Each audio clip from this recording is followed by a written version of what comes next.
just hope she logs on.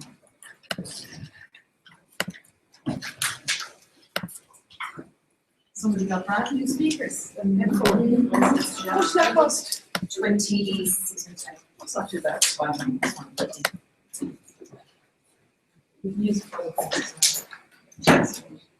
Okay, so over the promise to give you back the penny. Yeah. You're selling them, are you? You guys don't have big practice. It's a season coming up again. Something has to be decided, everybody else will shop first, right? Did you want to wait until Roisin comes in? No, you're fine. Okay. So, the overall structure of this module now, and I know we've had fun now, but you will be working hard with this module. And I know my own case from going back and taking a module like this a few years ago on online learning, you suddenly begin to empathize far more with your own students. And you begin to get irritated with your lecturers, and you get irritated with yourself for not having done your homework. And it's such a word that I associate with school and with your child and so on. But yeah, you will empathize far more. And just from my own experience, you just really get to understand students far more. You will also get to realize what it's like to be a student from an administrative point of view. On the piece of paper, the 2 sheets of paper you got with your new student card, there's all the information about logging in. I can guarantee you when you log in after lunch, you will already see in your ECU email account a pile of emails coming from everybody and anybody in But this, that, and everything else is going on. instructing you about fire escapes, instructing you about class campaigns, instructing what to do if you fail and to do the completes. Student union sends out some this and that. I then send things out because I think it's important every student in the university should know about this and then they see all of that, rules and regulations and so on. So it's for you in your own email account. When I was a student here, I had my email account forwarded to my student email account forwarded to my staff email account. And then I just had to switch it off because I was bombarded with too much stuff. So what I did then, I said, okay, I won't forward it, I'll just go into it at least 3 times a week and look at my student email account. You decide how you want to manage that best. You probably know all those emails that come in because you're registered as a student. Yeah, swamped. And you, as if you're not swamped enough by your own email account. So one of the, but with this module, what we will be doing is very strictly emailing you to your DCU student account. It's for you to look at that. We will also be emailing you notices and so on through Loop. And that means that if you, and that will go with it, go up on Loop, it will be visible on Loop, but also it will go onto your email address. So if you're a person that just finds you're swamped by all of this, all the important messages will be sent out in Loop. So what we do is we do a weekly update. So every Friday we say, this is what happened this week, and this is what's happening next week. Very simple, just these are the dates that something's on, these are the time that something's on, and it should be around it if you want. And by now you should have done X, Y, and Z to keep you paced on your own learning. We have a lot of online learning objects that we'll show you in the afternoon, and so we release them at certain dates, so that you don't just suddenly open Loop and say, oh God, to do all this. But we will be guiding you through that and say, by now you should have engaged with this thing and you should have attended this webinar, or the webinar that you missed is now available. It's actually available in YouTube. It's finished. It's amazing. We tested all of this last week, earlier in the week. So if you missed the actual webinar, so you can't physically take part in the live, it will be there and you're expected to engage with things. So we can just in the interest of time. So the overall structure for the module is there's going to be webinars at least every week, so they'll be on Tuesday or Thursday. Some of that's based on our schedule, for some evenings, so some of it's based on our schedule, some of it's based on the guest speakers we have in. So they'll be at 5 PM on a Tuesday or a Thursday for 1 hour. So the idea behind that is that when everybody's finished their working day, then on a Tuesday or Thursday, we can just stay back for 1 hour. And we tried last year running some at lunchtime, but the attendances were quite low at those. I mean, just with lecturing timetable, some people, like I know on a Thursday, I lecture from 1 to 3, so some people might be the same. So we decided to just go with the Tuesday or Thursday. Yeah. We also tried later times and they didn't work either. So it's that this is what worked out best for the program that we had last year. And if you can't participate live, they're available as recordings. Sorry, is there any way of participating after the event? Because I know I teach both of those days to 6 o'clock, so I'm really interested in doing the webinars. We're not going to be able to contribute. Is there another way of contributing? So what you will be watching is an exact recording of what happened. So if anybody else asks a question, you will see that question be asked. The only real way after that is just to email or to get a set of discussion forums on you to do that. We won't be on it yet. Oh, I didn't. Yeah, so we'll set up discussion forums. So there'll be one, at least one every week. In some weeks there will be 2. That's again just due to the amount of content we have to get through. And so if there's 2, one will be on Tuesday and one will be on Thursday. It's only 2 or 3 of the weeks between now and the end or the middle of May. That will be 2. It's just we wanted to cover a number of topics. And of course runs from today until May 2015. The 18th of May is the official last day we hand in your second part of your assignment. The end of April or beginning of like around the 30th of April, whatever that Friday is the end of the semester. This is the first week of 12-week semester. So 12 weeks finishes on whatever that relevant Friday is in April. But we've written down May there because we've timetabled one of the webinars to happen after the end of semester, because that is when you will be working on your final assignments. So some of the webinars are trying to, we can tell you all about the final assignment now. You really don't want to know about it. You're actually And just sharing finishing ideas it and off. questions So and we answers. And timetable all the one usual for stuff early that May you'll need to about the assignment. How long after your broadcast are they available? straight away. Straight away. And for how long are they always They'll be there for That's And then you go back and visit. so they're available straight away, and not to confuse things with technology at the moment, but they're available straight away using the webinar software, but those files can be quite large. So what I do is I go in afterwards and convert them to a video. It takes 24 or 48 hours before it's converted to a video that you can watch on your tablet or watch on your phone. If you wanted to do that, you'd have to go in 24 or 48 hours to do that. He's thinking of a really fancy thing, download it onto your laptop and then sit in the train and without using Wi-Fi and not Exactly. without being connected to Wi-Fi. That's That's what more. he's doing, like iPod. Okay, but they will be available immediately it finishes, because we tested it, it was amazing because it's a new software from the one we had last year. It was immediately available for the recording. That's what I do. Yeah, we go through the functionality and yeah. So that's the webinars. So the workshops then, including today, we have 3 full-day workshops, so that's today included. The next one is on the 20th of March, and the final one then is on the 24th of April. We have, hopefully, I'm going to check in a minute, hopefully we have Roisin in live streaming at the moment. So, Roisin, you're there. So if you can't make it, there's the possibility of doing this for one of the workshops. It's very easy to set up, so if you weren't able to make it, obviously we would prefer you to be here. Most of the other workshops are really made up of myself and Ema will introduce the session, and then it's guest speakers from a variety of different contexts, social enterprise or people within education who've tried to embed this in their own disciplines. So there's lots of different perspectives that you'll get. Mainly myself and Ema's job on that day will just be managing the timetable and facilitating the discussion before and after. Yeah, so there'll be no lectures from either of us at those workshops. It's very much seminar. Well, everything is seminar based rather than lecture anyway. Very much about guest speakers. And then in terms of the assignment deadlines, so the first assignment is due on the 30th of March, which is Friday, and the 18th, so they're all due on Mondays at 5 p.m. to give you a weekend to finish them off.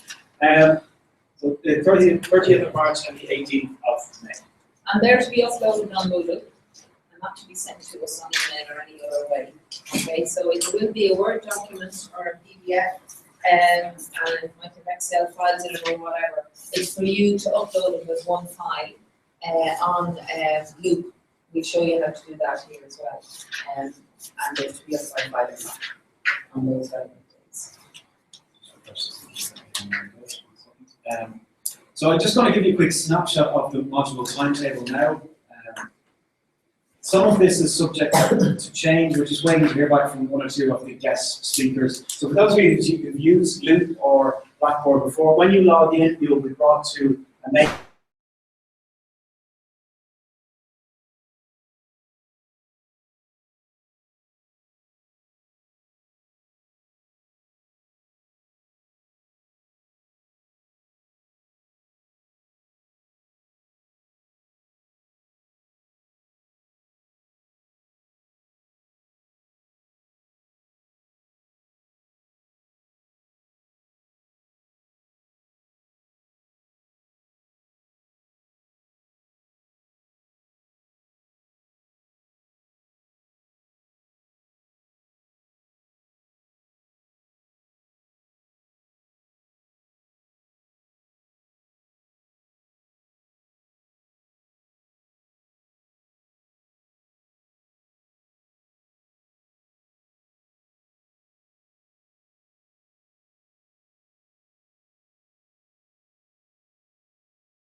printing out new timetables as well available.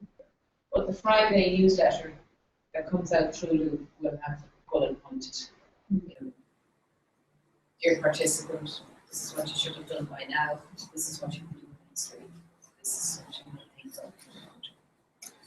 As you can see, there's 1 or 2 weeks where there's 2 webinars, but most of the time it's 1 webinar and then some learning materials released in the meantime, and then our workshops. Okay, we'll go through more of that in the afternoon. Yeah. So if we look at the module then, the module is a 10 credit module. So it's double a 5 credit module, I'm good with maths, right? Part of the feedback we got last year, we ran this from September to March, April, okay? And part of the feedback that we got back through the independent and external evaluation was that people prefer a short, intense period working on it rather than the whole experience. So I know from doing my own module online teaching a few years ago, yes, you will feel overwhelmed by it. Yes, you will feel you're putting in far more work than you're expected to do. Yes, that's what you have to do. That is what a 10 credit module is. That's what we are all asking our own students to do when we give them our 5 credit or 10 credit modules. Yes, it does take longer than you had initially thought, and that's what the student experience is as well. So just bear that in mind. If there's anything else, you might need to kind of clear other things out of your desk or out of other aspects of your life or your, your job or whatever in order to engage properly with this. But, the whole idea is that this is helping you. I mean, it really is continuing professional development. It really is CPD, and it's about supporting you in giving you those foundations in which you can implement some kind of project that you can to implement. Whatever it is what you want to do, and that you have some kind of a green light or an orange light from your line manager or others more senior in the university, and now you're saying, clear the decks, here I am, I'm going to do it for real, and you need to get that buy-in. And part of the exercise we were doing earlier on, and getting you to network and so on, is the actual project is also about you being entrepreneurial. You mentioned entrepreneurship down here earlier on. It's how can you navigate your way through your organisation. We had to go through a lot of this just to get this module accredited, and we're both working in the Faculty of Humanities. So we came up with things like, why isn't the business school doing this? Of course, I jumped in. This is why it's not in the business school, because then it becomes very much a pro-business agenda, and to me, education is not about the pro-business agenda. For me, education is about, my own personal values, is about creating citizens who contribute to the society in which they work. Some of them contribute by setting up businesses and making money. Some people mentioned they're fascinated by that. So am I. But a lot of people will never be entrepreneurs. Where's the nurse? I've heard the Dean of Nursing saying, I can't have all my nurses being entrepreneurial. They still need to go and do what nurses do with the mundane thing of handing out the tablets, making sure everybody got the right tablet, didn't get the wrong one, and got what they were supposed to get, and so on. They can't be entrepreneurial and have a game. Hey, everybody take whatever tablet you want to take. Okay? Yeah. So it's about recognizing that how do we embed entrepreneurship into nursing if it is something that might be supported. It's about nurses realizing that they can propose things, but knowing how to propose them and so on. Or knowing to question things when they know darn well something's completely wrong, like we had with the culture that was in the medical sector, not questioning your superiors and so on. We can tease all that out. So it is, like we said earlier on, you're all like professionals in your own areas of expertise, and we'll tease all that as we go. So what aspect of it would you like to look at, and how are you going to look at it, and how are you going to make the change, the step forward that you want to in your own context? We're not going to prescribe that to you and say, you have to do it this way. What we will do is when there'll be in terms of the assignments, what we will be doing is saying, that's your proposal, so give us the written proposal and we'll tell you whether it's substantial enough or far too big for what we need. So we'll be saying that really that's not much, you shouldn't be doing that anyway, or it's more substantial. Or as we had last year, so, whoa, you wouldn't never achieve all of this in the next three months.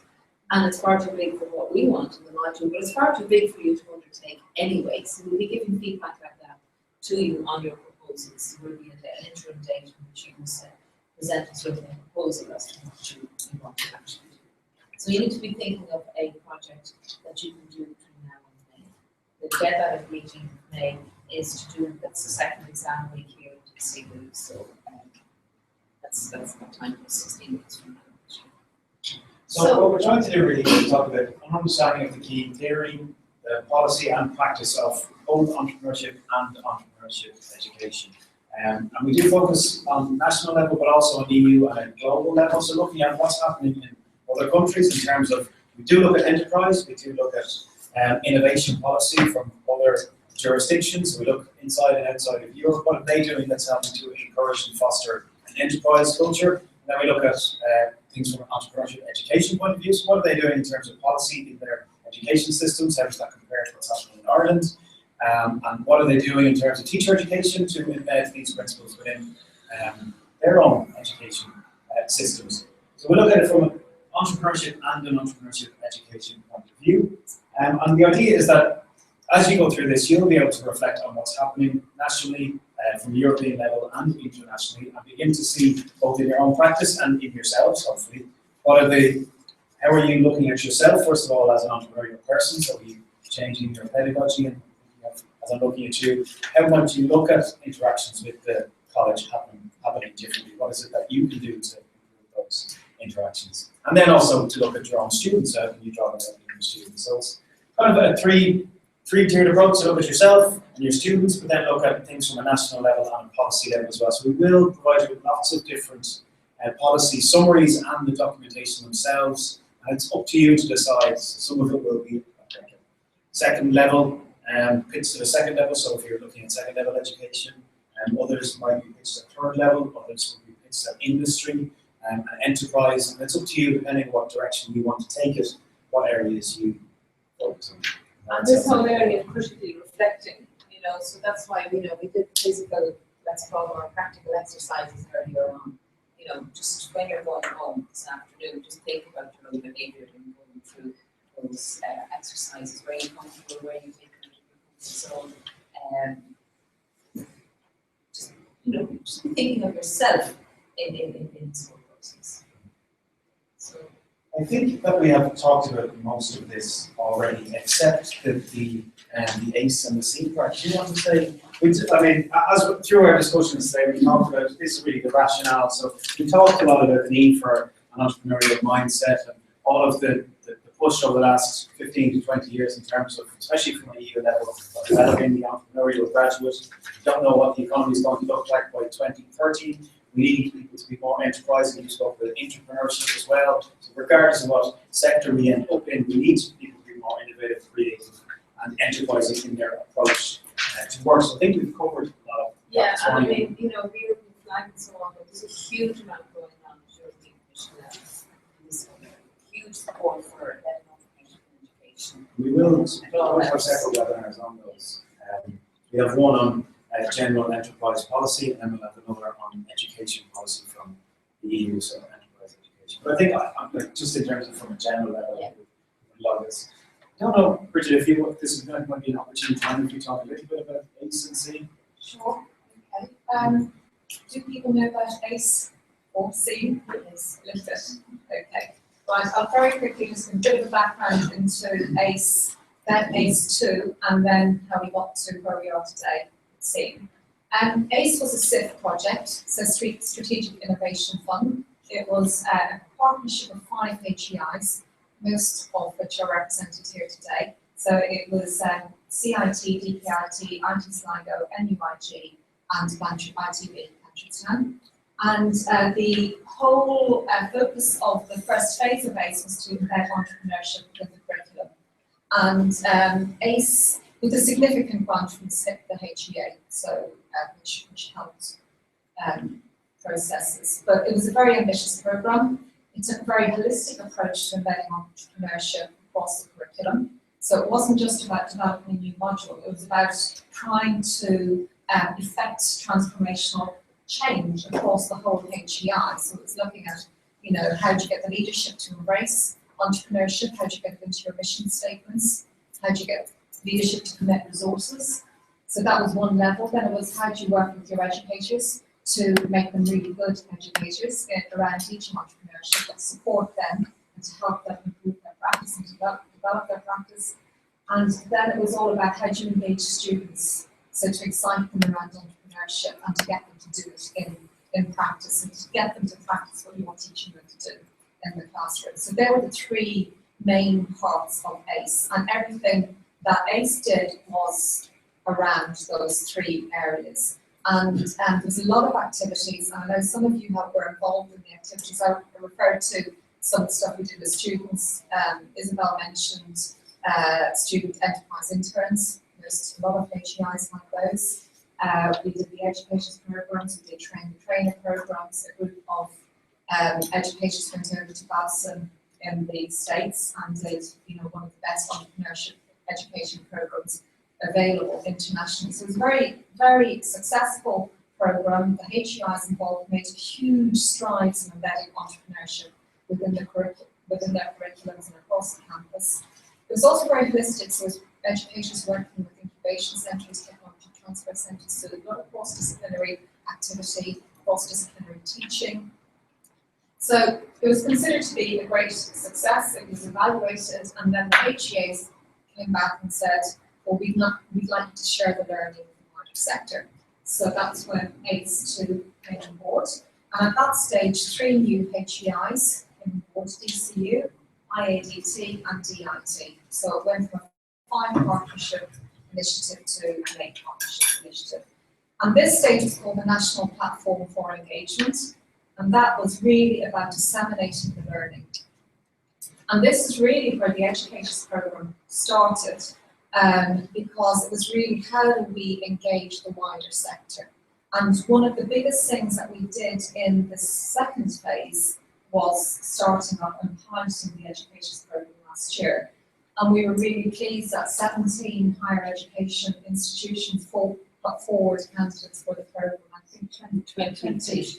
Yeah, so it was really popular, really excellent work done. And when it was evaluated, it shows that it is having a strategic impact within the institution itself. So it has affected change the way entrepreneurship is received and thought within those institutions.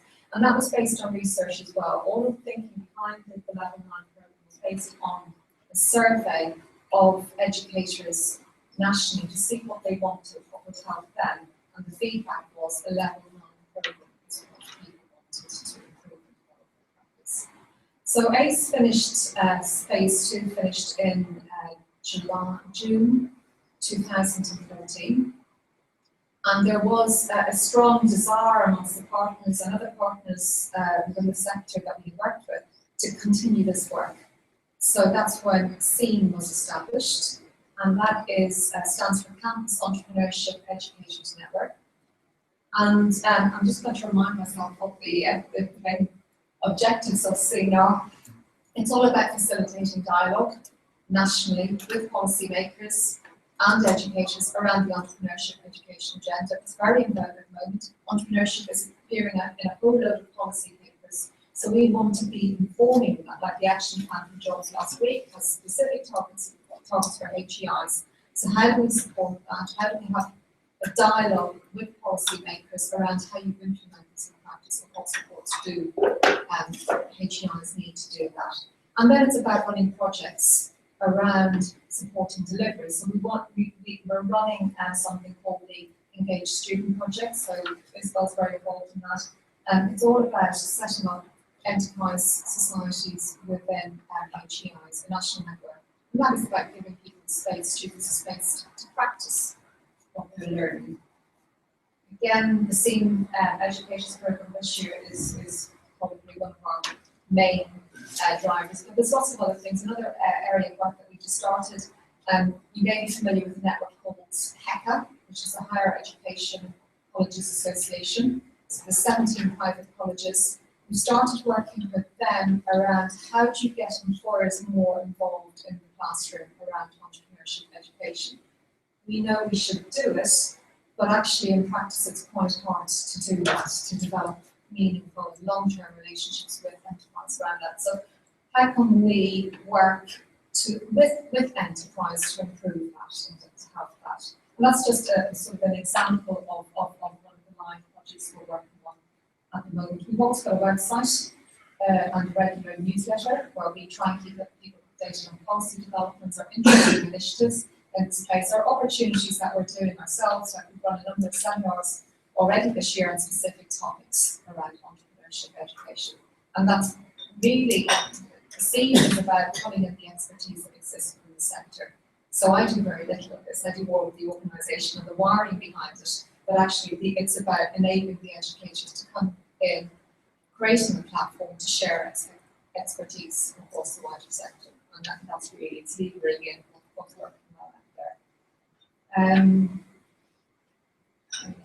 I think that's all the main things. I mean, we've increasingly started working at a European level. We're working with QQI around standards for entrepreneurship education, and we're also increasingly involved in a new initiative which you may have come across already, which you will come across, called HE Innovate. And that is a self-assessment tool being developed by the European Commission and the OECD around helping universities to become and ITs to become more entrepreneurial in their approach. And it's not just teaching and learning, it's looking at every aspect of what university does, and it's about helping them develop strategies to become more entrepreneurial. So you'll hear more about that as we move forward. But I think that's sort of everything where we're at the moment. So I suppose the main message there is that this is all happening within a context. So that's the context in which this program emerged, and that there is a lot going on at national level in the country to do with what we're at here, and then as you find out, just as much, if not more, at the European Commission level. Thanks for that, Regis.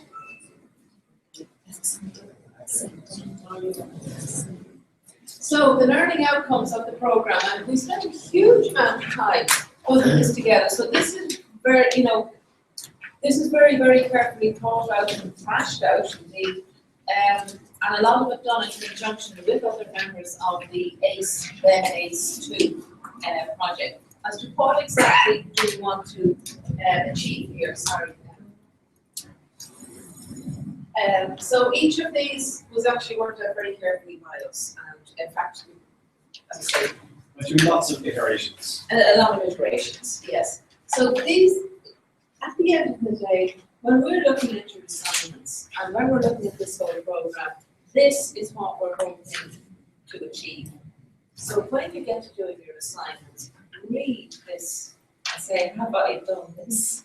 Have I illustrated to Emer and Peter that now that I've successfully completed the module I am able to critically evaluate? So the whole thing of evaluation and critiquing something is very important. The key theories and principles of entrepreneurship and entrepreneurship education. The first online learning object that we show you is about a lot of the theories, okay?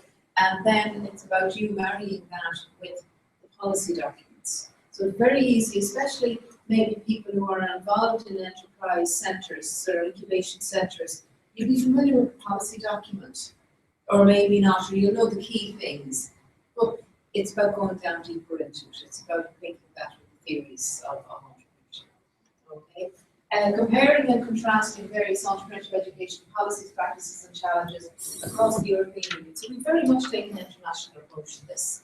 It's all very well knowing what goes on in my own little county or my own little country. It's about contextualizing that and realizing then when you're trying to make a case internally in your own organization for something, you're going to be able to say, excuse me, this is happening at this level of the European Commission, it's coming down the road anyway, let's be ahead of ourselves or ahead of the rest of the Institute of Technology or the departments in my institute.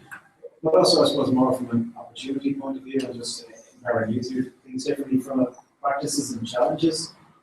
You will see what's happening elsewhere, and that will give you ideas. Or maybe I could try that. Or, rather than me, I can identify the challenges that were faced in another educator tried this. So I'm not going to repeat the same mistakes, and I want to learn from how they incorporated in their institution. So as well as being able to support your case, it also just helps from a practice point of view. And one that you hear a lot in the media, the general mass media, is about the teachers, second level teachers now, who don't want to assess their own students. You hear talk about the Finnish education system. But the bit we don't actually talk about is that to be a teacher in Finland, you must have a master's. That's only coming in at the second level. It still hasn't come in at the first level. So as part of that, they actually work on a research project. So all the teachers have to be qualified as researchers, not just PhD researchers, but as some kind of researchers before they can become a teacher and go out teaching. So you know, a lot of thought went into the Finnish system, a lot of investment went into it. These things change not in a few years, they change over a generation. You look at the Swiss model as well, as the European Union, but the Swiss model, they work on projects that they choose themselves. I know a young girl who came over to Ireland to do research about Irish political history because she had a BA, no links with Ireland, had a BA about that, came over to Ireland, did her research as a leaving cert equivalent student. So, you know, it's about contextualizing things like that. In terms of back to the Nordic countries, there's a lot on entrepreneurship education in Denmark and Sweden and in Finland as well. So we encourage you to be looking at those. And being entrepreneurial as well about finding the information. Think of the European Union, if you have any links with any other country in the European Union, use that. I was even able to source documents in English about Poland and what they were doing about entrepreneurship. So you can source all of that. There was a group last year who decided that they wanted to work with Israel. Now, it's not in Europe by any stretch of the imagination, even though it's a new vision, but that's another debate. Anyway, but a lot to be learned from Israel in terms of innovation. Okay, science and technology and innovation and so on. So they wanted to go look at Israel and I gave them a hand on finding the documents. But you should really be able to find documents yourselves through your own abilities. Okay, so that's the one about looking at what's going on in other countries and learning what's best from them. And realizing that maybe we're not too bad in Ireland after all. We're ahead of the posse and ahead of a lot of countries. Assess and evaluate the opportunities and challenges for embedding entrepreneurial learning in your own organisation. So this is very closely linked to the final project that you have to do. What am I going to do? How am I going to make a difference? How am I going to challenge the norm? How am I, in doing that, going to get smacked or I'm going to, you know, put some people's noses out of joint in what I'm trying to do in challenging the norm? Because at the end of the day, I believe in all of this, and I want my graduates to come out. They're not all going to be clinical psychologists. A lot of them are going to be self-employed. A lot of the counsellors are self-employed. Arguably, it's the people who don't do business studies who need all this entrepreneurial stuff, because they're the ones who are not going to get the jobs in the big multinationals or the big accountancy companies. Anybody working in the arts, think of any musician in there. The musicians are living, you know, as self-employed people. Oh, musicians, they are the fine artists, the know around them. Yeah, and all of this, you know, I know a musician now who's actually, you know, been diagnosed with cancer, and he's got no backup because he's been self-employed all his life. He's lived that artist's life of living for today and, you know, essentially spending when I've got it and doing making do without it when I don't, compared to all of us who are working in sector jobs and so on. So, anyway, I'm going off the point a bit. It's about what are the opportunities in my organisation for me, and what are the challenges? Who do I have to get around? Who do I have to convince in order to do this? Who are the gatekeepers who might put up an obstacle against what we're trying to do? Because I want to embed entrepreneurial learning in my own organisation. So when we say embed entrepreneurial learning, so those of you who might be involved directly in teaching, it doesn't mean that you have to do the teaching. It means that you're looking at somebody that within the organisation it's in that. I'm just thinking that if you're not directly involved as well, how do I form links then with somebody who is involved in learning? How do I bring in enterprise or entrepreneurship into the classroom or link with the classroom? So it doesn't have to be that you are doing the teaching. So it's whatever context you're working in, it's how you're going to take a step forward. And even though you're only starting out in the module and semesters have already started for some of you, PCU is always seems to be last out of tracks with our calendar, annual calendar. But can you integrate some of what you're learning here already into your teaching? How can you integrate innovative teaching and learning approaches that foster entrepreneurial thinking and behaviour into your own practice? Okay, and that's where you really begin to think about your own behaviour and what you do with your students. And then how do you persuade? So you have worked out what the opportunities and challenges are. Now, how do you persuade those people in your organisation and outside your organisation, they're the stakeholders, relevant to what you're doing, to engage with what it is you're trying to do? So do I need to talk to my colleagues? Do I need to talk to the head of school? Do I need to talk to the dean? Do I need to go over and talk to the people in the incubation centre? Or do I need to go straight to the top and talk to the team and teaching and learning? So we get them on board and percolate down. Bring back, you know. And I mean, there's been a few times where I've said Brian said, and I don't like using it, but I do say, excuse me, it's in our strategic document, or I say, which page of DC's strategic plan is this not mentioned on? Because I don't need to say which page it is mentioned on, because it is mentioned on the page. Or you just find the arguments, or find a champion in engineering who will work with you because you want to do some collaborative thing. Or find entrepreneurs outside of the organisation who would like to engage. Entrepreneurs like being heard, they like being listened to, and they like engaging in, as you say, they say, I just want to do, and then they do, and it doesn't work out, but it's about standing back and getting a bit of support. Maybe you're more as a broker, you working in incubation centres as brokers between people on the outside who could benefit from collaborating with students. So we had an engineering lecturer in the course last year, who got an entrepreneur to come in and said, I have an engineering problem. And that was the whole module was problem solving based learning, which is a lot of what you do in engineering, and marrying the two together, and the students had to work on solving a particular problem or challenge that was an engineering problem that the entrepreneur. But even by engaging the entrepreneurs as well, it just gets them out of the immediacy of running their business. The students might ask questions that the entrepreneur might never ask themselves. Just in the interest of time, Yes, I'll have to get through these next few bits. Okay, We've got so 10 minutes before lunch. yeah. So we drafted a learning agreement, so this is just what we promise we will do, or we will do, at least do our best to do, and we ask from you at the same time. What we're going to do is deliver a rewarding and challenging module. We will support your learning in your particular context, so if we don't have information ourselves, we will try and find it. We will link people together who have interests in the same areas. We aren't experts in every field by any stretch of the imagination. We have our own areas of expertise, but it overlaps in some ways with what you're doing, but we will try and point you in the right direction. We provide lots of information, research and expertise. We'll give you feedback on your assignments in a timely manner. We'll provide a supportive and collaborative learning environment. So we're here as support, not as in a traditional lecture sense. We're here to help you to collaborate with each other, to answer questions, to learn together, because we'll be learning from you at the same time. And we're going to deliver our webinars and our 3 on-campus workshops. So that's what we're going to do. What we expect from you is to fully engage with the module, to participate in the webinars and the workshops. So we will ask you to ask questions if you have any comments or anything of interest that might interest either myself and Emer or the rest of the group. We'll ask you to share. So the webinars are structured in that we will have short pieces of traditional us delivering some content, but then there'll be a number of pauses throughout where we'll be passing around the mic, so to speak, asking you for your thoughts. So just encourage you to get involved and participate. And attend, participate in any discussions that we set up, and participate obviously in your group work offline with your colleagues. So when you're getting together and working together on tasks, we will ask you to participate fully with each other and help each other.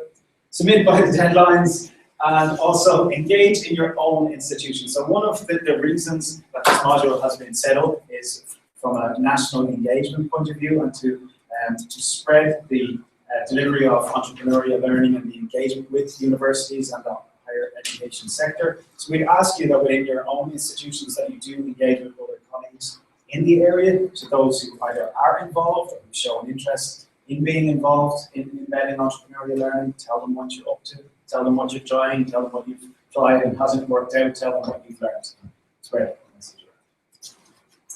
Won't spend too long on this. The overall structure of the module is divided into 4 key learning categories. So we have general entrepreneurship, and each of these categories is divided into 3 subsections. So we have a core learning resource, which is an asynchronous online learning resource. That just means you watch it in your own time. So we'll release it online, and you can watch it between Monday and Friday, and it'll save where you last left off. So when you log back in, it'll say, do you want to continue from where you Watch left and off? listen, and you press buttons and say, I want to learn more. I'll show you a demo of it later on. So that has a lot of the core theory and practice for each of the subjects, and then we'll provide you with a lot of literature, documentation, policy information, research on each of the areas, and that will be then supported by a number of webinars with ourselves and guest speakers. So that's for the 4 key areas, which are entrepreneurship, educational theory, creativity and innovation, and social entrepreneurship. Obviously, there's a lot of overlap between some of those. And you will engage more with one over another. So, for example, if you have a background in education, you might have a B.Ed or a HTEC in education or whatever, or you've studied education in itself elsewhere, you mightn't engage as much with that. Or else you might be a person who's already teaching entrepreneurship, and you mightn't engage as much with the entrepreneurship one. Or you might be, already teaching innovation or whatever it is. So, go down in depth into the ones that you find the most interesting, and you need to go down in depth in a few of them. And what we try and do, especially in the top part, so we try and have a range of webinars and guest speakers that talk about these areas from different contexts and different regions. So we have speakers from Europe, and we have guest speakers, hopefully fingers crossed, Darryl will be able to come from the States as well, who just have a different perspective. In the webinar, we're not flying anybody in the States. So we're not flying you all to the States. Oh, you have to make your own badges. That should have been in some budget. Okay, so a quick overview of the assignments before lunchtime. So there's two assignments. One is a collaborative project, and the other is an individual piece.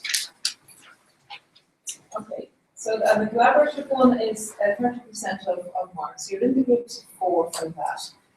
We can put you into groups based on your disciplines. Okay, we have lost one person, Roisin, who was in a Greek group, I think. So get to know each other, and we think these are the best groups so that you can work together and build on stuff together. But if you feel that 2 people have something far more in common, because some people mentioned the science background, but they're teaching business or they're teaching into science or whatever. If 1 or 2 of you want to move a little bit, just talk to each other and come and make the proposal to us. But we do think these groups best reflect people collaborating.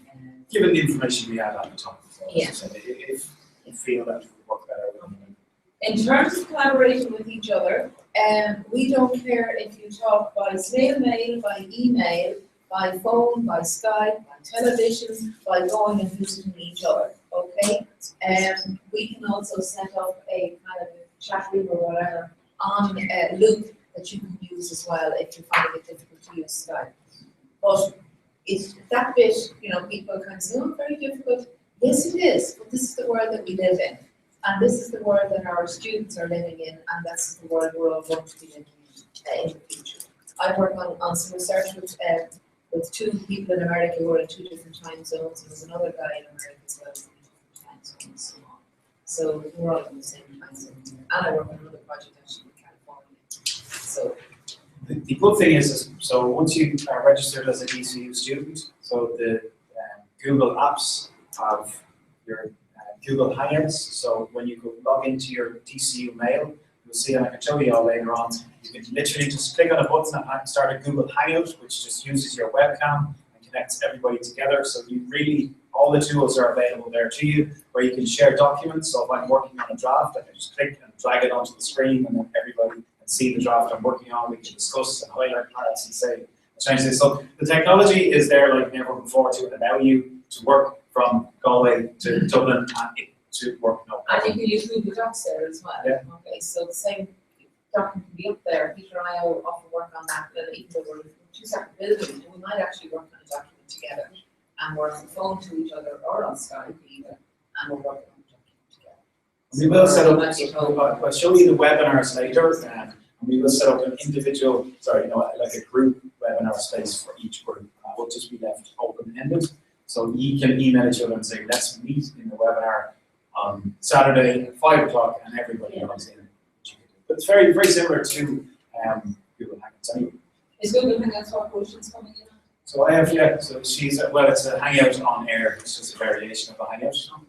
She, talking about you. Okay, so the first part of the assignment is a group assignment, and it's evaluation of policy and practice. So it's due on Monday the 30th, and it's in groups of 4 or 5. Yes. 3, 4, 5. Well, the person we lost from a green group, so it's now the list looking for this now. It's 5, 3, 4, 4. So compared to somebody from the business group might join the green group. So we talked about that over this time. So this is where 30%, and as a group marks, it's a group mark applied to everybody individually. So whatever the group gets, everybody gets. And it's a presentation, so it's a digital presentation, so it's visual and oral presentation format. And then the second then is your individual. The second part is due under the 18th of May, that's an individual proposal. So that's a project proposal, which we'll go into more detail. That's for 70%, and that's a traditional written document. Is it a proposal or a? So it's a proposal for a project. It's a comprehensive document. Yeah, it's not. It's not. Project completed. No. No. So the idea of this module is that you're going to come up with ideas of how you're going to impact your practice or your institution. And this is a proposal for what you will do to change. So for example, if you want to develop a new module that's going to be, you're having this problem of teaching the scientists, or what's all this stuff about business, I'm above all of that, I'm a scientist or whatever, or I'm a musician or whatever. There's a lot of resistance to the whole thing. So it might be that you need to develop a new module specification. It might be that you need to get that through the powers that be. I mean, we had to put this module through, it went through 5 different plastic committees. And they all had to have a little opinion about it. 1 or 2 had to go through a number of times. I know that. But we went through it, okay? We got through it. And there were some changes. There were niggly changes rather than substantial changes, okay? But, you know, the non-spec had to go through those processes. So the further you can bring it through those processes in the next 3 or 4 months, great, but we're realistic about it as well. So we would expect, you know, if that was what you were doing, we'd expect to see your first draft non-spec. We would expect to see you having engaged with the various internal and external stakeholders. And we would expect you to be showing us how you have achieved all the learning outcomes that we have announced there. So it's, you know, whatever the process is in your organisation, in our case, it's my proposal. I need to say how many students there are, what is this rooted in, what policy is this rooted in. So we have to talk about European Union policy and say, and talk about ACE and CEEN, and then we have to give the non-spec, and then the practicalities. There's a particular form of DCU. So your proposal to us could be in the form of what you need to do in your own organisation, but we will also tell you, well, you know, you might add in this other bit or whatever. We'll give you a proper outline as to what to do here. We would also expect a small reflective piece at the end as well, where you would reflect on, you know, this critical reflection that we mentioned in learning outcomes. Yeah. And sorry, will you give us a template for the report format or an outline? Or? We will give you some suggestions, but it won't be a template because your projects could be very, very different. Yeah. Okay, so in one case last year we had a lady from Mary I, and what she was doing she made an approach to the Department of Education that she would develop online learning materials that would be accredited as CPD, Continuing Professional Development, for primary school teachers. So we can't expect her to fill out the same form for us as the person who's proposing a new module or a new degree program. But we'll give you some headings. It's in the slides here, actually. Yeah. But before you do all of that, that's due in May. That's 4 months away. But sometime in March, probably, we will ask you for a proposal as to what you're going to do for your assignment. You will get written feedback from us on that. we take up this, tone down that bit, just try to change the word, just change a bit of the word and the whole word right now. Okay.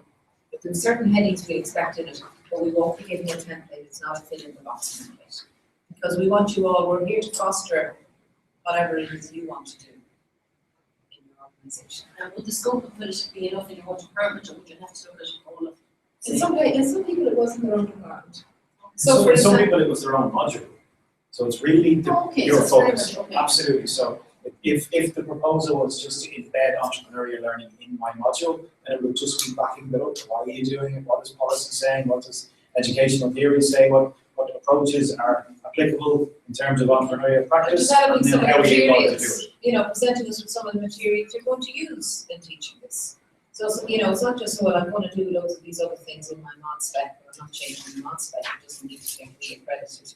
You know, we're going to pay, give us something more substantial than that. You could include an assignment that you expect, an assignment brief that you expect students Yes, to. to demonstrate how your achievement learning outcomes together.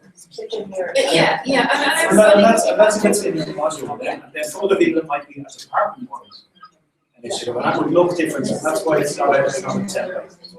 Just curious on this, you know, a lot of institutions are going through, the IT centers are going through programmatic reviews, where we have to go through all these Yeah. stages, you know, and I know we did actually substantially change the enterprise component. Yeah. On the basis of feedback, students, so it's not, it hasn't been different yet, it's 3 years down the road for final students. Yeah. I already, I am involved in setting up, I already see goals in it. Yeah, but you see, this is your chance to say, well, I'm going to sort out all the whole in it. Or I'm going to develop the materials that I'll actually use in teaching the module. I've connected with this type of small network. Your area is tourism, yeah. So it would be that you would talk about, well, I'm going to work on a project of working with this particular part of South Mayo or North Galway or whatever, because they really want to develop tourism, and it's all about small, you know, B&Bs. It's huge demand in that area. Yeah, and you might say, my students, I get my students to engage with that community and work on that. So it would be about you engaging with the community to see would they be interested in this, or the local, I don't know, there's a Moycullen Tourism Association or something, how you get your students to work with them. So that will be, you'll be encouraged to do, there's no use us saying you must all do it on tourism or engineering. You're not all dealing with tourism or engineering. You're all in completely different situations. You've all got different responsibilities or different roles. You've all got different heads of school. Some of them are going to buy into this, some of them aren't. And also, it's only the first, so it might be in a couple of weeks' time when a completely different idea to what you're thinking of now as you go through some of the material and have discussions with each other. What you say, Fiona, you know, it's all, yeah, just keep taking notes. Yeah, I'm just Okay, so quick, we're going to go through a review of the assignment one, so what's expected of you, and then at a later date, so we don't bombard with everything, at a later date we'll go through the second part. We'll have a webinar on the second part of the assignment. So the first part again is groups, and the idea is to look at a collaborative evaluation of entrepreneurship policy and entrepreneurship education. So it's engaging with policy around entrepreneurship, and then engaging with policy and research around entrepreneurship education. It's 2 parts.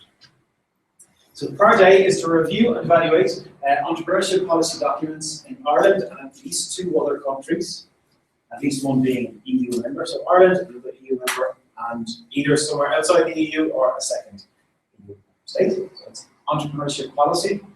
And what you're asked to do is compare and contrast these policies under, for example, headings such as the aims and scopes of the policy, the institutional structures, the key sectors, what key measurement instruments are used, what are the policies around education and training, what are the KPIs and results that are used to measure entrepreneurial activity in these regions. And our first webinar is going to be on entrepreneurship policy. So that will give you lots of the headings and areas to go looking for, lots of references and readings that you can go and investigate. So that's really to give you a grounding in policy. So have a look at what's happening in Ireland versus what's happening in other countries that might be of interest. So that's broad entrepreneurship policy. entrepreneurship as opposed to entrepreneurship education. So you might have, Sorry, Peter, so is it that we in our little video clip, we each talk about our own discipline and answer those questions? no, so that's general entrepreneurship Alright. policy. This one is general entrepreneurship policy. Part A. Alright. But I see we should have an oral presentation, that could. We're going to Yes. talk about that in a minute. Oh, sorry, separately. This is what you have to do, and we're going to tell you in a minute how to deliver it to us. And the second part is looking at entrepreneurship education. So entrepreneurship, its place in education. So you're going to look at entrepreneurship education policy, and this is within your discipline. So look at your discipline. What is the place of entrepreneurship within your discipline? This can be a discussion around how things currently happen versus how you think they should happen, or comparing and contrasting what happens in different regions. So looking at entrepreneurship education policy, entrepreneurial teaching approaches, looking at maybe examples of entrepreneurial educators in the area, so people that have made a change, using those as examples. Initiatives such as, you don't have to cover all of these are just some examples, so tackling entrepreneurship education in your discipline. And looking at students as entrepreneurs, so a lot of been some examples earlier on of student engaged projects and how might that link in, is that developing entrepreneurship in your discipline? And so maybe there's discussion on the key attributes, attitudes and skills of entrepreneurs and how are they being developed in students in your discipline. So part A is looking at policy, general entrepreneurship policy, and part B is looking at entrepreneurship education, and that's why you're in discipline-specific groups, because you want to examine it from your discipline. And you will find in all the entrepreneurship policy documents that they'll all batter on about the fact that there's not enough entrepreneurship going on in the education system. Okay? And you will find education policy documents, look at any HEA documents, they all talk about we need all of this. In the Faculty of Humanities here at DCU, we had a row one day when the dean eventually came around to the notion of entrepreneurship. He presented it to the faculty, and the next thing, some of my friends said, excuse me, I will not have this pro-business agenda, blah, blah, blah, and whole thing descended into a bit of a battle. And they said, we are here about critical thinking, as so we're entrepreneurs. We are here about challenging jobs, so we're entrepreneurs, okay? So, you know, really we were speaking very similar concepts, but using different language for it. And the argument I always give is, entrepreneurship is about giving people the tools to be pragmatic and practical about it and implement these changes. So we can study, you know, the problems of inequality in society or whatever, discrimination. What can we do in terms of social entrepreneurship? How can we implement the tools and concepts and attitudes and behaviours of entrepreneurship to address inequality, poverty? You know, I'm hoping to get a guest speaker in who will talk to you about a very innovative project and a very innovative financial model on how to tackle homelessness. Because we spend a fortune at the moment on families living in B&Bs for a fortune, and it's no quality of life whatsoever for the family. It's unhealthy. We're spending a fortune. So it's about implementing entrepreneurial tools, attitudes, behaviours to address whatever problems. So you will find in entrepreneurship policy documents, they will all go on about our education. You look at the education policy documents, they'll all go on about all of this. So for us, it's about, and I think it's important to remember that what we're talking about here is evaluation of policies and practice. Policy and practice don't always meet each other, okay? It's about reviewing and evaluating. It's about comparing and contrasting. It's not about giving us an account, okay? So bear in mind, and a lot of this is doing what you tell your own students to do. We're asking you to do it as well. So, you know, don't give us an account. I've read it, I've given lectures about the National Entrepreneurship Forum's policy document that was published a year ago. I've read it, I know all about it. I need you to compare and contrast it with its counterpart in other countries. Critique it, okay? Yes, and then also, this all needs to be linked in as well with literature. So when you go through the online learning objects, you know, the graph Peter showed 4 different columns and the different things in each column, the same things in each column, link it in with the theories, okay? So link it in with that as well. That's the difference between us and the people who work in policy making or the people who are very much in the code face in dealing with entrepreneurs. That's the difference between the entrepreneur saying, I need this and I need it now. Okay? Entrepreneur present, very short-term view of things. Policymakers have a medium term. We as educators and researchers should be taking more of a long-term approach to these things. We're not going to change things overnight. We can't have the Finnish education system overnight. But what can we do now so that somewhere down the road we can change the pockets within our own education system? Okay, I understand that everybody's going to start at this stage. We'll finish on the Oh, yeah. yeah. So, just some information on that assignment. So you're asking, what does that look like? So essentially, it's a presentation. Okay, so it's a presentation that covers part A and part B. Okay, so in terms of it, so it's digital presentation in that you're going to submit online. We're not going to ask you to come here and deliver that. So it's a number of different ways you can do that. 15 minutes plus or minus 10%. So you can be in it around there. 16.5. So what we want is one cohesive effort. So work together to develop a full presentation, rather than it to be clear that what happened was I was working on the first 3 slides, then Ian was working on the next 3 slides. So get together, do your research, and put together one cohesive argument. So have a discussion around policies and have a discussion around entrepreneurship education. We talked about the date already. So we will ask you to reference and include references in your bibliography as you would in any other assignment. So any information that you cite has to be fully referenced. So when we talk about a digital presentation, what do we mean? What does it look like? It can be any of these tools or anything that you can think of yourself. So as long as we can submit it online, we're going to open an assignment box, and as long as we can view it without having to purchase any software or having to log into any special sites, as long as we can just view that presentation, it can be anything.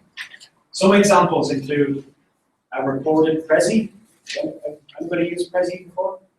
Yeah, so it could be a recorded Prezi. Prezi is just a presentation software, similar to PowerPoint, except it's a little bit more visually pleasing. And you could do a voiceover of that. So you could somebody could take on the task of doing a voiceover, or you could share it. So it would be a recording of that submitted.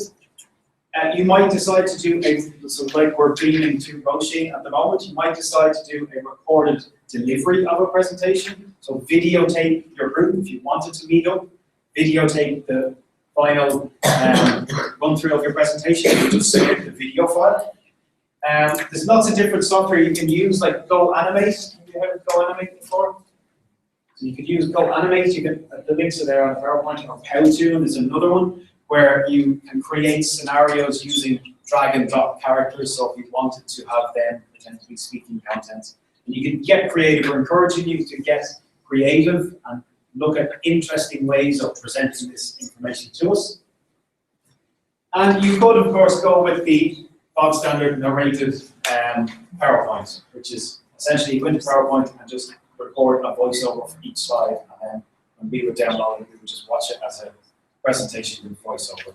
That wouldn't really touch as many of the boxes in terms of a visual presentation as some of the others. There's lots of different options available to you, and we can look at more when it gets closer. Well,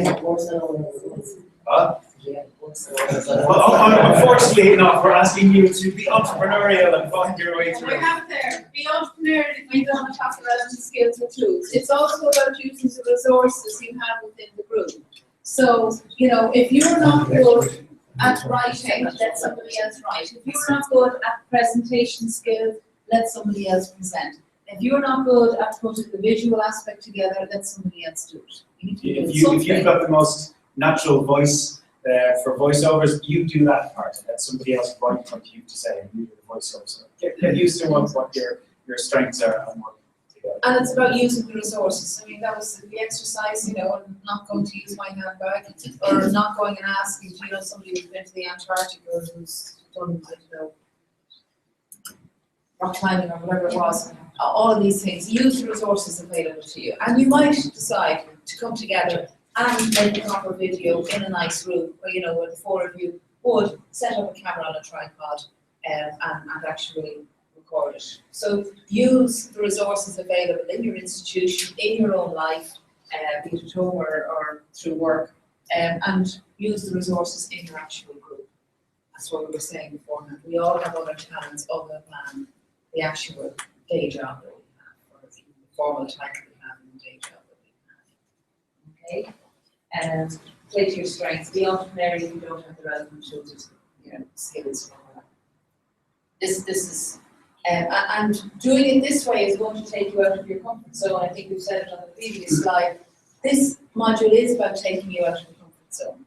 I have with my own students, you know, getting into a twist about what they have to do and just seeing it as, I've all of this in front of me and you haven't put me on a path. No, I haven't. I've told you you can do anything in that whole space, because entrepreneurship is about using those resources and going where it leads you to.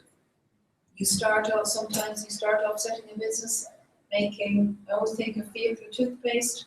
He started off and he bought a biscuit making machine. Then he just found out there were too many biscuit suppliers on the Irish market. And he said, what else can I make with my second-hand biscuit making machine? And he ended up making Fiacre toothpaste. Okay, and then completely different. It's a nice contrast. Bringing my teeth with biscuits. But that's not his actual background. He got a chance to buy a biscuit making machine, then he went off making biscuits and realised he couldn't compete. So what else can I make with this machine? I can make toothpaste. First Irish made toothpaste. Yes? As a student, what's the marking scheme for this in terms of breakdown of that? This is a level 9 module, okay? So there, with the first class honours is over 70%, second class honours is over 60%, pass is over 40%. No, I mean, in terms of the content, how much is going for the content, how much is the grading scheme. We have the market scheme, just not part of this. You're not expecting a document, say. No, absolutely not. It's a presentation. Absolutely. It's a video of some kind where we sit and we look at this. I know we'd be looking at words and you might have diagrams and so on. It's about challenging you to use other ways of communication. And preparing to make a case if you have to stand in front of the committee to make a case. Yeah, exactly. But yes, it could be, but you don't have to do it that way. I'm just thinking of, some people might think of other approaches. So it doesn't have to be a formal business pitch about, you know, policy and why you think it's important. It could be another way. It could be more creative if you were looking at it from a different perspective. So it could be something else if you want it to be. Just in case anybody's thinking, oh, so it has to be a pitch. Has to be there. It doesn't have to be. It doesn't have to be a pitch. Yeah. It's not. This is the pitch. The other one is a pitch. What? On the bagpipes. Could you do it on the bagpipes? If you could pull that off on the bagpipes, yes. In a field. Do not get first of all to do bagpipes. They belong in a field. Sorry, Okay. bagpipers. That's it for the morning. I know everybody's pretty starving and I'm judging by my own hunger level. So everybody's pretty starving at this stage. So we have tea, coffee and sandwiches next door. We could open these doors if we think it's better to go out of here. Open the windows and use the other space, get into exercise. So tea, coffee, we're going to bring the water box in, and yeah. What time are we back here? So it's now, take an hour? Take an hour. 20 past 2? Let's say 10 past. 10 past 2? 10 past 2, please. Okay. Okay. Perfect. Go, you get your back.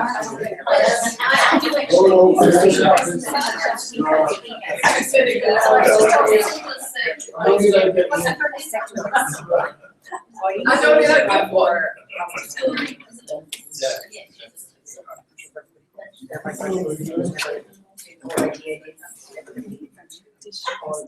I go with president. No, it's not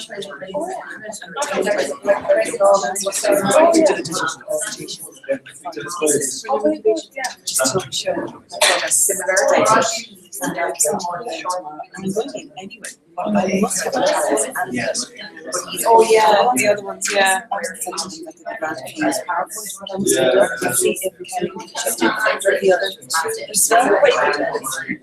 So if we were to share with the because we was talking about. Yeah, that makes sense. From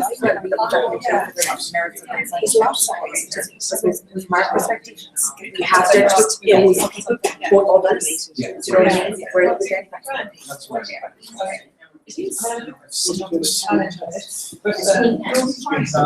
yeah, I know.